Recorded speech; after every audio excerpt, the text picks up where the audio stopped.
नमस्कार दोस्तों। तो इस वीडियो में हमने एनसीईआरटी की 9वीं कक्षा की किताब की प्रश्नावली 2.5 के प्रश्न क्रमांक 14 और 15 को ले रखा है। इसमें हमें उन आयतों की लंबाई और चौड़ाई ज्ञात करनी है जिनका क्षेत्रफल हमें दिया हुआ है। पहले का क्षेत्रफल दिया है 25a² माइनस 35a प्लस 12 और दूसरे का क्षेत्रफल हमें दिया है 35y² प्लस 13y माइनस 12। तो यदि आपको याद हो तो किसी भी आयत जिसकी लंबाई L और चौड़ाई B हो उसका क्षेत्रफल दिया जाता है L गुना B या लंबाई गुना चौड़ाई के रूप में। मतलब कि यहाँ जो हमें क्षेत्रफल दिया है यदि हम उसे लंबाई गुना चौड़ाई के रूप में व्यक्त कर पाएं या इसके कम से कम 2 गुणनखंड निकाल पाएं तो उनमें से एक को हम लंबाई कह सकते हैं, दूसरे को चौड़ाई कह सकते हैं। तो बेसिकली यहाँ भी कुछ नया नहीं है, यहाँ पर भी हमको दिए गए व्यंजकों को गुणनखंडित ही करना है। तो पहला व्यंजक है 25a² माइनस 35a प्लस 12। तो यहाँ पर हमें इस 25 और 12 के गुणनफल के गुणनखंड करने होंगे। तो 25 के जब हम गुणनखंड करने जाते हैं तो वो होते हैं 5 गुना 5 और 12 के गुणनखंड होते हैं 2 गुना 2 गुना 3 और इनको गुणा करके हमें ये सारे गुणनखंड मिलेंगे और इन्हें हमें ऐसे रीअरेंज करना है कि आपको जोड़ने से 35 मिले। तो 5 गुना 4 20 होता है और 5 गुना 3 15 होता है और 20 और 15 को जोड़ने से हमें 35 मिलता है। लेकिन यहाँ पर है -35 तो हमारे गुणनखंड होंगे -15 और -20। -15 और -20 को गुणा करने से भी आपको गुणनफल इसके बराबर ही प्राप्त होगा। तो आप इसे लिख सकते हैं 25a² minus 15a minus 20a plus 12 और फिर आप कॉमन ले सकते हैं। इन दोनों से यदि हम 5a कॉमन लें तो अंदर यहाँ से आपको मिलेगा 5a और ये हो जाएगा -3 और इन दोनों से यदि आप -4 कॉमन ले तो यहाँ भी आपको मिलेगा 5a माइनस 3। 4 या 12 होता है और अभी यहाँ से आप 5a माइनस 3 कॉमन ले सकते हैं और यहाँ से आप 5a बचेगा और यहाँ बचेगा -4। तो इसके जो गुणनखंड हुए, पहला जो आयत है जिसका आपको क्षेत्रफल दिया हुआ है जो कि एक बीजीय व्यंजक के फॉर्म में है और इस बीजीय व्यंजक के गुणनखंड होते हैं 5a माइनस 3 और 5a माइनस 4। तो इन दोनों में से एक जो है वो इस आयत की लंबाई होगी और दूसरी इसकी चौड़ाई होगी जिसका दिया हुआ क्षेत्रफल ये है।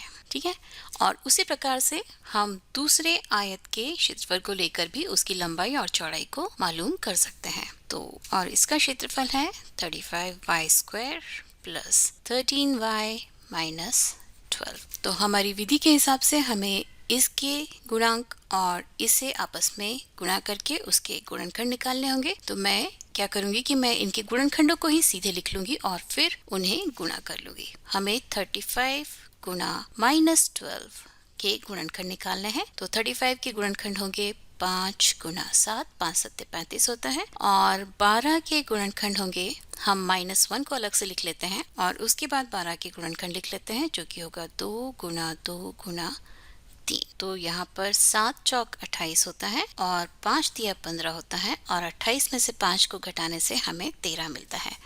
तो इसके जो दो गुणनखंड हम लेंगे वो होंगे 28 और -15। इन्हें गुणा करने से हमें गुणनफल जो है इसके बराबर मिल जाएगा और इन दोनों को आपस में जोड़ने से हमें यहाँ पर 13 मिल जाएगा। तो ये होगा 35y² plus 28y minus 15y minus 12 और यहाँ से 7y कॉमन लेंगे तो ये हो जाएगा 5y प्लस 4 माइनस 3 कॉमन लेने से फिर हमें मिलेगा 5y प्लस 4 और ये बराबर हो जाएगा 7y minus 3 multiplied by 5y plus 4।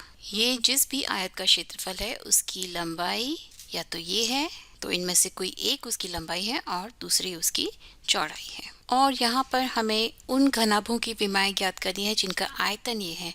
तो किसी भी घनाभ का आयतन दिया जाता है लंबाई गुना चौड़ाई गुना ऊंचाई के रूप में।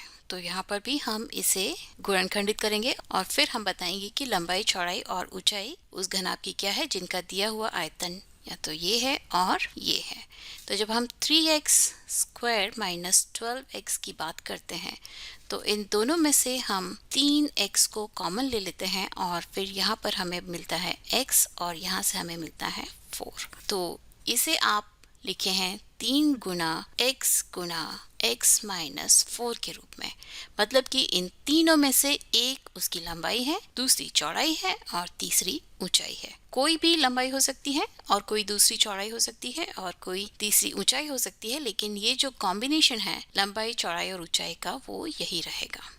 ठीक है। और अगला जो प्रश्न है उसमें दिया हुआ आयतन है 12ky square plus 8ky minus 20k। तो यहाँ से एक तो हम एक k कॉमन ले सकते हैं और एक 4 कॉमन ले सकते हैं। तो यदि हम 4k कॉमन लें तो यहाँ पर हमें मिलता है 3y square plus 2y minus 5, या आप इसे लिख सकते हैं 4k common 3y square plus 5y minus 3y minus 5। यहाँ पर मैंने 5 या 15 किया और उसके जब हम गुणनखंड करते हैं तो 5 में से 3 घटाने से हमें 2 मिलता है। तो मैंने इस 2y को यहाँ पर 5y माइनस 3y के फॉर्म में लिखा है। तो ये हो जाएगा 4k और इन दोनों में से यदि मैं y कॉमन ले लूँ तो अंदर बचता है 3y प्लस 5 और इन दोनों में से यदि मैं -1 कॉमन ले लूँ तो फिर से यहाँ बचता है 3y प्लस 5।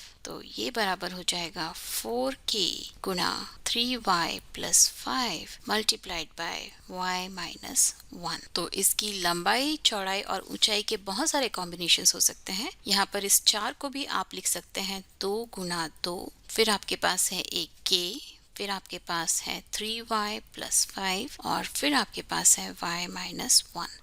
तो आपको वास्तव में इस आयतन के 5 गुणनखंड मिले हैं। तो यहाँ पर अगर मैं इनकी लंबाई, चौड़ाई और ऊंचाई की बात करूँ तो लंबाई को यदि मैं 4 लूँ, चौड़ाई को यदि मैं k लूँ और ऊंचाई को 3y प्लस 5 गुना y माइनस 1 लूँ तब भी हमें आयतन यही मिलेगा। और दूसरे केस में यदि मैं लंबाई को 2k लूँ, चौड़ाई को 2 गुना 3y प्लस 5 लूँ और इसे y माइनस 1 लूँ तब भी मुझे आयतन वही मिलेगा। और इसी प्रकार से आप लंबाई को 4k, चौड़ाई को 3y प्लस 5 और ऊंचाई को y माइनस 1 ऐसे भी लिख सकते हैं, तब भी आपको वही आयतन मिलेगा। तो इस प्रकार से आप बहुत सारे कॉम्बिनेशंस लिख सकते हैं जिसका आयतन ये होगा, लेकिन यहाँ पर जो भी फैक्टर्स हैं वो यही होंगे। तो ये हुआ प्रश्न क्रमांक 14 और 15 और इसके बाद मैं आपको बहुत सारे प्रश्न देने वाली हूँ गुणनखंडन का अभ्यास करने के लिए। तो उसके लिए आप मैथ स्मार्ट देखते रहिए, अपने दोस्तों को भी बताइए कि वो भी मैथ स्मार्ट देखें